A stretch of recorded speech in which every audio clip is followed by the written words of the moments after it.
Suspect Convictions is brought to you by ZipRecruiter. Go to ziprecruiter.com/suspect to get started today. I cannot convey any better the traumatic words that you'd hear on this 911 tape. And when I hear them today, my blood runs cold. 911, what's your emergency? I need an ambulance. My daughter's dying, I think. Rescue is needed. 3-year-old female child, unconscious, not breathing. Christina!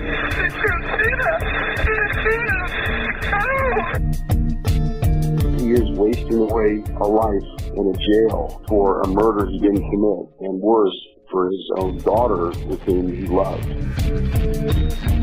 There is a whole bunch of evidence now that links Masuk to the crime scene.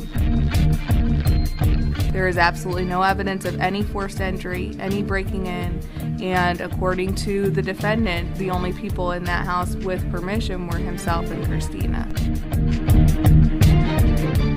This is Suspect Convictions, a co-production of WGLT Radio and Reader Reporting.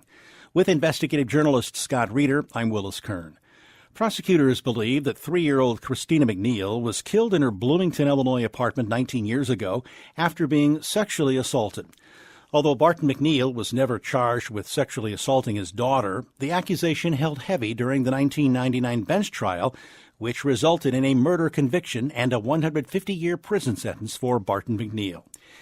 Since the day of Christina's death, Barton has contended that his girlfriend, Masuk Nolan Wang, with whom he had just ended a relationship, killed his daughter.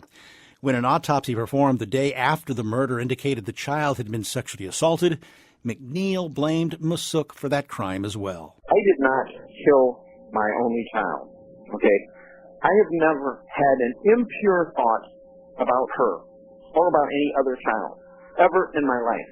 And if I had, I would have ended my relationship with my daughter right then and there. Barton McNeil was sent to prison, and Masuk Nolan married Don Wang.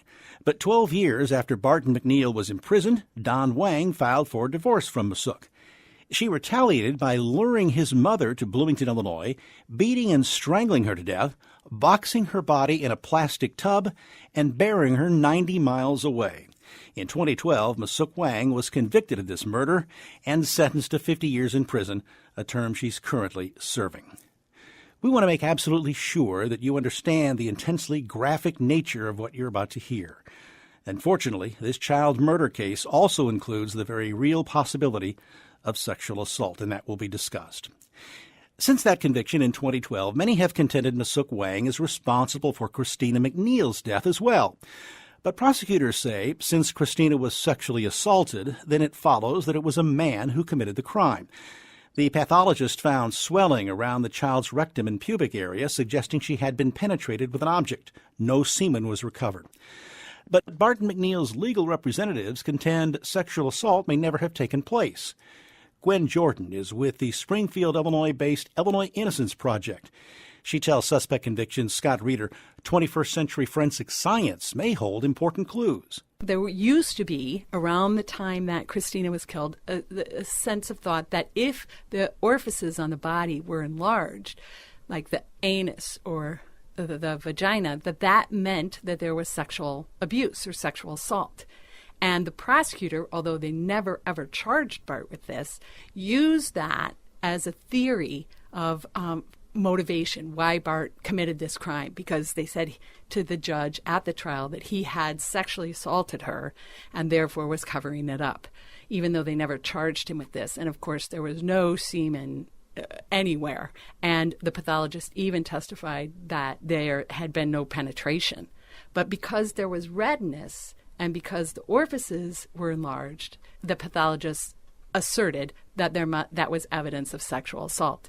Again, that evidence has been completely discredited by scientists today. What they know is that the natural process of rigor mortis means that the orifices open. So an enlarged orifice doesn't mean that there was any sort of sexual misconduct. It means that the body had died and rigor mortis is setting in. So the theory that the prosecutor used originally has been discounted by changes in science. The tunnel vision that the police officers got because they believed that Bart was lying has been discredited. You're tuned to Suspect Convictions. I'm Willis Kern along with investigative journalist Scott Reeder, and we're looking at the death of 3-year-old Christina McNeil in June of 1998 in Bloomington, Illinois. Scott, that was tough to listen to. This aspect of this little girl's death is very troubling, and it's very hard to discuss publicly, even privately, but we're really, really compelled to do that because we want to try and get at exactly what happened here. So we kind of have to look at this horrible situation, and that is the accusation that Christina McNeil may have been sexually assaulted right before and maybe several times before her death. Yeah, I feel the same way, Willis. I'm the father of 3 girls. The subject matter just literally makes my skin crawl. I mean, I just don't like talking about it. I don't like thinking about it. But this is a really critical issue in the case, and we really need to look at it and examine it hard, because you have the prosecutions essentially saying the reason they believe Bart did this murder is to cover up the sex abuse that was going on. That was the case, at least they made 20-some years ago. So I guess you have to ask yourself a lot of tough questions. One is there sufficient evidence that sex abuse took place? But 2, if sex abuse took place, why would you assume that Bart was the person who did it and not somebody else? It's a logical question because Barton McNeil and his team of supporters are pointing a finger at Masuk Wang in this particular case, as if there was any sexual assault that occurred, it was perpetrated by Masuk, and that Masuk eventually entered the apartment that night and killed Christina McNeil. So it's something that we do have to look at here, and so now I guess we have to determine if the girl was sexually assaulted, was it by her father, as the prosecution alleged, and successfully used as a way of arguing for his conviction back in 1998, or was it, as Barton McNeil attests, that it was his then just dumped girlfriend, Masuk Wang, who committed the sexual abuse and the murder? I guess for purposes of stating the case here, we're nailing it down to those 2 people. It would sure seem that way. Or at the very least, it could have been somebody, if Masuk was with somebody. But for all intents and purposes, it was either Bart or somebody, Masuk, or somebody connected with her, that would have done this. It seems to be the most likely scenario we can come up with here. In other words, we're not talking about some random burglar who broke into the house and committed a murder and sexual assault, because neither side in this case suggests that was a scenario.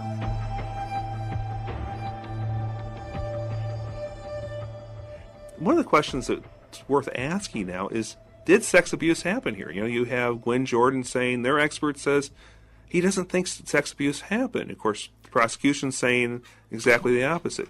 I think it's interesting that the prosecution isn't letting us anywhere near their expert. They aren't even giving out the name of him, or her, for that matter. The defense doesn't want us anywhere near their expert to talk to him. We do know that he lives in Minnesota and he's dying. This is very frustrating to me. It sounds to me like you have some doubt about whether or not she was sexually assaulted. Well, I wouldn't quite say it that way. What I would say is, how on earth do you go back and look at photographs from 20 years ago and read a report written by another doctor, as a physician, come up with any conclusion one way or the other that's definitive? To me, you're not going to really know a whole lot unless you examine the body. And, a photograph is never going to replace actually seeing and palpating the body and examining things. I guess I don't really trust a diagnosis made by anyone 20 years after the fact by just looking at pictures. So here's a question for you then, Scott. Why don't they exhume Christina's body? And I know that's an expensive process. It costs a lot of money. Who's going to pay for it? The defense side, the prosecution. Can they do that? That thought crossed my mind too. But we found out that she was cremated. And, it's kind of a weird story that goes along with this. I talked to Chris Ross, who's Bart's cousin, and he told me this story. Christina's body was cremated at the request of her mother, Tita McNeil, who was the sole legal guardian. And Barton's attorney had initially arranged for a well-known defense pathologist to inspect the body. An appointment was set. However, a judge and the public defender's office and apparently Tracy Smith, Bart's attorney, all agreed that Tita McNeil's wishes would be followed upon and the body would be cremated before a defense pathologist was able to review the body. So how did Bart feel about this? Bart, I know, he was incensed. He could not believe that a defense pathologist was not called in to inspect the body. This was, completely, he would never have agreed to this. He knew that to completely rely upon only the report as prepared by the prosecution's office would be to his detriment. So a key question remains, if sexual abuse took place, does it necessarily point to Bart McNeil? Scott, you asked that question in a recent interview with John Hanlon, executive director of the Illinois Innocence Project, which intends to file public motions in the McNeil murder case. Why would they assume that it was Bart that did that as opposed to Masuk or some other intruder in the home? I mean, what was it about Bart that made him the more to be the person that was assumed to be the sex offender? Well, the immediate focus upon Bart McNeil is in part due to a phenomenon that we consistently have referred to as tunnel vision, but which now maybe more frequently is referred to as confirmation bias. We have a theory as to why things happen, and then we work to confirm that theory. And the tunnel vision that's involved in a situation like this, I'm sure virtually any police agency officer would agree, is that if a child has been abused or injured or killed in their home, you look inside the home first. And so the immediate theory became, Bart was home, Christina was there with him, there was no other apparent person inside, and so we are going to immediately default to our standard, long-standing belief that that's how these things happen. And in part, that was further based on the idea that Bart, a man who, was up late at night, perhaps engaged in a chat room, that sort of thing, and therefore that he is definitely more likely the one who did it because he's a man. He's interested in women, and he's advancing his prurient interests, and so of course he, as the man, would be the one who would do that. It's that type of thinking. It's the generalized kind of old school thinking that men commit sexual abuse and women don't. And of course, in this case, that theory fails for any number of reasons. But do you think in the 1990s that was even more prevalent in the thinking? Oh, sure, yeah. I don't think there's any question about it. Having been involved as a criminal lawyer in our system since 1983, some 34 years almost, the number of female adult sexual abuse of children cases, overall it's not an overwhelming number of cases. Therefore, the thinking becomes, well, it just doesn't happen. Well, do you think that the reason we don't see a lot of these cases is because there's a confirmation bias out there among police not to investigate them because a woman is having been the perpetrator of this crime? So, they may be disproportionately male, but even though those that are committed by women, they tend to get overlooked. Yeah, I don't think that there's any question about that. It's ultimately these cases, remember, from the investigation police angle, these cases are ultimately going to involve persuasion of a jury or a judge.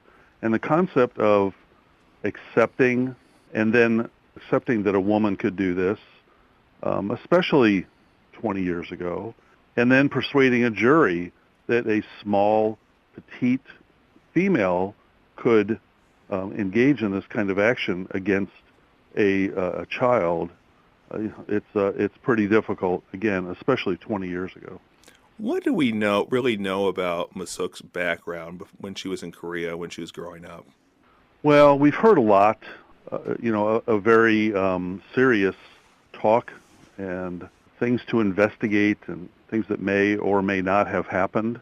And so I think what we know is not a lot, but sometimes where there's smoke, there's fire, and I think some further work needs to be done to flush a lot of that out.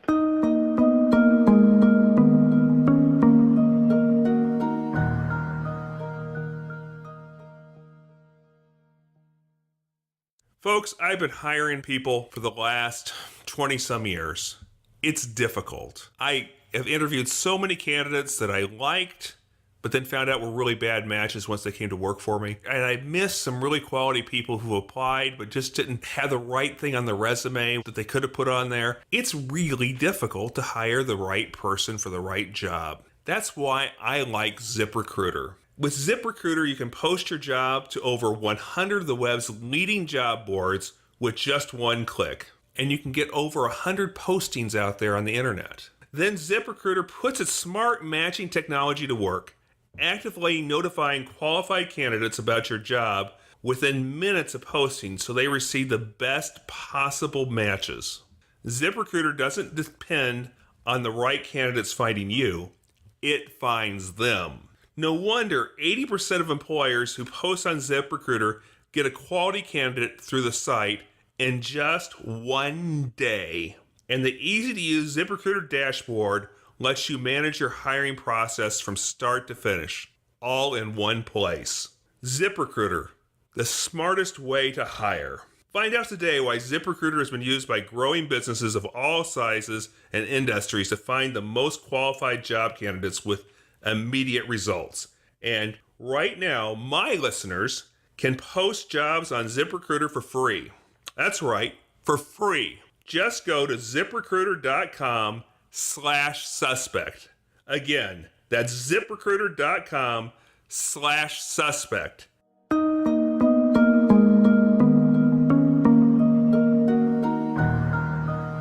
In order to determine whether or not it's logical in this day and age to limit suspicion of this kind of sexual abuse and assault to men, Suspect Convictions sought the input of some top experts.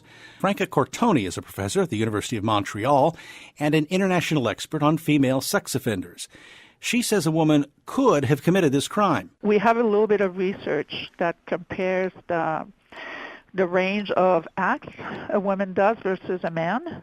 And what we see is that the women can engage in exactly the same full range of acts as a man does. However, the proportion that engages in penetration, whether with an object or other ways, is much less. So much less women proportionally engage in penetrative kind of behaviors compared to men. Cortoni says while perceptions among police officers and the public have changed during the last 25 years, there are still some reticent to view women as potential sex offenders. And we do know that, because there's been some research that's been done on public's attitudes, for example, and professionals' attitudes towards female sexual offending. And there's still very much the presence of this idea that women can't do this. It's impossible that it would be a woman who do something like that. And it does impact on how professionals see not only potential offenders, but also potential victims. Because it's the same thing. Victims say, women assaulted me, and the response, unfortunately, hopefully it's getting better generally, but it's still like, oh, no, no, can't be. Are you sure? Well, it can't be. Your mother couldn't have abused you. No, it can't be, right? And it's just so victims are confronted with that because the professionals have a hard time imagining that a woman can sexually offend. Another expert, Helena Wakefield, a Minnesota forensic psychologist specializing in the study of sex offenders, adds that women who sexually abuse younger children almost universally share certain characteristics. There have been several studies on them show that these women come from abusive, chaotic backgrounds. They're likely to have been abused themselves as children. And some of the studies show as high as 80 to 95% of these women came from that kind of background. They're likely to have mental health problems and alcoholism. There are some signs Masuk Wang experienced this type of behavior in her formative years. In an interview aired during a television depiction of the murder which landed Masuk in prison, her daughter Michelle hinted at problems during her mother's upbringing. Her upbringing wasn't the best. The black sheep is what she really basically felt like. And when questioned about the possibility Masuk had murdered her mother-in-law, Michelle told Bloomington police her mother had a history of being abusive to her as well. An editor's note here, there are a few police redaction pauses included in this audio. She, abused me a lot. If she got mad at my dad or... Such as? How would she abuse you? Like a paper towel, rolls, it's the wooden part. Nowadays they don't, usually use them, but a really hard wooden stick. And like beat me, and times I would faint, would just black out. So I was abused a lot. Just whenever she beat me. Where would she beat you at when she did it? My aunt took photos, a lot of my leg, my arm, I know that. She never did it to my head. How old were you? I mean, it happened for so long, like all the way when I was a little girl and she was married to my dad until she was with me. I don't know when she started it, you know what I mean, but all the way until about 8, until she got caught, I don't how to lie to them until I fell on the playground. They're like, well, how did you fall here? And then, did you fall once? And I was just like, little, and I'm like, yeah. And then they're like, well, how'd you get, the mark here? And that's when I cracked, and it's just, like my mom's been abusing me. Current McLean County State's Attorney Jason Chambers recently hired a new forensic pathologist to review the autopsy report and photos in the Christina McNeil murder case. He is dismissive of the original pathologist's contention that Christina was penetrated in the rectum, but believes bleeding around the vulva indicates a sexual assault took place. However, because the hymen remained intact, penetration was not deep. Assistant State's Attorney Mary Cole has spent hours reviewing the Barton McNeil case. So, I'm going to ask you a difficult question here. If there wasn't deep penetration, Mary, what exactly was the nature of the sexual assault that took place? I don't want to speculate about that. I will just say that the pathologist in our written communications indicates that there had been some type of sexual assault which caused pressure in the vulvar area. I know that during the police interview, at one point, they put Masuk and Barton in the same room, and he accused Masuk of using one of her vibrators on his daughter. Does that strike you as really odd, Mary, that he would say something like that? My opinion, of course, about Barton's behavior doesn't matter, except to the extent that I think that his unusual comments, unusual behavior throughout the investigation is some evidence of his consciousness of guilt, his unusual attempts to divert attention into control the investigation. I think shows that there's something more going on in his guilty mind than an innocent person. Barton McNeil's cousin Chris Ross, who has been researching McNeil's case from his California home, paints Barton's conversation with police about Masuk's possible sexual abuse involvement this way. When Bart was told that his daughter may have been sexually molested, Bart immediately thought of Masuk and also knew that she owned a number of sexual aids. And so he told police this and further, told police that, hey, if you put me in a room with Masuk, I think I could get her to confess. And surprisingly, the police did just that. They took Bart upon his wish to confront Masuk and put them in the same room together the same day in which they're both being interviewed. This is the day after Christina's murder. And the first thing out of Bart's words are, you expletive molested my daughter, and you probably used one of your vibrators on her, didn't you? And of course, the little meeting between the two of them, went downhill from there, and the police then excused Masuk and allowed her to go back to her apartment, having done nothing, only have learned that she owned these vibrators, and Masuk then could have easily gone home and cleansed them all with rubbing alcohol or whatever. And it wasn't until a day later that all of a sudden the police had kind of the aha revelation that maybe we need to do something about these vibrators that we just learned that Mazook owns and go retrieve them from her apartment, which they did. Barton McNeil denies any alleged sexual abuse in connection with his daughter Christina's murder. He said the contention by prosecutors that he killed Christina so that others wouldn't learn he was sexually abusing her is ridiculous. I think a very powerful case can be made that the sexual abuse evidence doesn't implicate me. It implicates Masook, because it is she is the one who lost her any ability to continue to monitor Christina, to continue to threaten her or torment her or psychologically manipulate her in order to maintain the secret. So the fact that Christina was killed just hours after Masook's access to her came to a complete end serves as a motive. So Barton McNeil contends that Masook's losing her access to Christina serves as a motive to Masook killing her. Scott Reeder, what do you think about that concept? I just don't know. It's such a weird case. But, okay, here's what runs through my mind is the prosecution argued 20 years ago that if Bart was sexually abusing Christina, then that was his motive for killing her because he wanted to cover up the sex abuse. To me, that doesn't make any sense because, okay, if you're somebody who is in this horribly manipulative process where you are abusing a child and keeping the child quiet, the last thing you want to do is kill the child and have her examined by physicians and a forensic pathologist and all of that. That's just going to draw attention to it. I mean, it doesn't make a whole lot of sense as that being a motive for killing a child. I just don't get it. I mean, obviously you're dealing with sick minds if whoever would have done something like this. But the thing that really perplexes me is, okay, what we do know from medical examiner's report was Christina's hymen was intact, that there's no evidence of deep penetration that took place. There was a redness around the vulva, maybe a little bit of bleeding or something on this small child.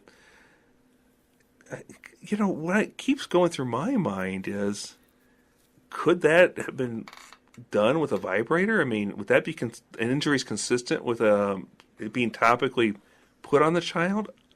I'm not an expert on those things, but it runs through my mind that maybe there's something here. I don't know. What do you think, Willis? Well, neither one of us are experts, and I think at this point it's a good thing to say that. But here's a concern I have about this whole Barton killed her to cover up the sex abuse. We know now, through years and years of study of the relationship between an abuser and the victim, especially when we're talking about an adult and a child, there are loads of instances where an adult, say the uncle from the olden days or whatever, would intimidate the victim by threatening them not to talk, never to say this, or something's going to happen to you. But they didn't kill the person. They continued a lifelong of intimidation. Something like that could have happened here, I think, short of him actually going through and killing his daughter. Yeah, I mean, we aren't pointing a finger at one person or the other, but it just doesn't make a whole lot of sense as far as the timing. If Bart was the perpetrator, to have drawn attention to the ongoing crime by killing his daughter, that just doesn't register with me. I mean, then you have to explain what happened to everybody, the police, the coroner, the child's mother. I mean, it just doesn't strike me as something you would do to cover something up, because it really doesn't cover anything up. Bart contends he was set up by his ex-girlfriend to make it look like something had happened. I mean, and I don't know. And that's the bottom line here, Willis, is we don't know. So, Scott, we've heard from experts who have told us about the possibility of could a woman do this? The answer seems to be yes, a woman could, although a male is more likely to exhibit this type of behavior. But, Willis, one of the things that, when they hear that, I get a little bit queasy here because, okay, we can also say that about murder. Well, we know that a woman can murder, but we know the statistics show a far, far higher percentage of murderers are men.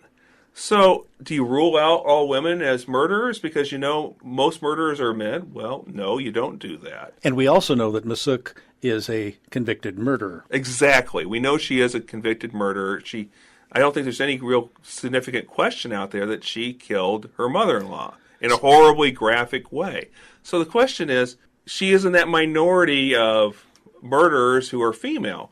Could she be in that minority of sex offenders who are female? That's the question here. I mean, obviously she's done some very antisocial things in her lifetime. We just don't know for sure if this is one of them. It remains to be seen how the potential sexual assault of Christina McNeil prior to her death could impact whether or not Barton McNeil is granted a new murder trial. Only one thing is certain. Right now, both McNeil and the woman he accuses of killing his daughter remain in prison following murder convictions. Next time during Suspect Convictions, it's a roundtable discussion featuring two top true crime reporters. I am there to bring light to a dark situation, that I'm there for catharsis for the family, that I'm there to find justice in a case where maybe justice hasn't been found, and that I'm there to make a difference. We'll be joined by legendary true crime reporter and author Aphrodite Jones. And Bob Ruff from the podcast Truth and Justice will also weigh in on the mysterious death of Christina McNeil. Special thanks to Colin Thompson, WGLT General Manager R.C. McBride, and the production staff of Sound Ideas, including Mike McCurdy, Charlie Schlenker, and Ryan Denham. With investigative journalist and Suspect Convictions creator Scott Reeder, I'm Willis Kern. We'll see you next week on Suspect Convictions.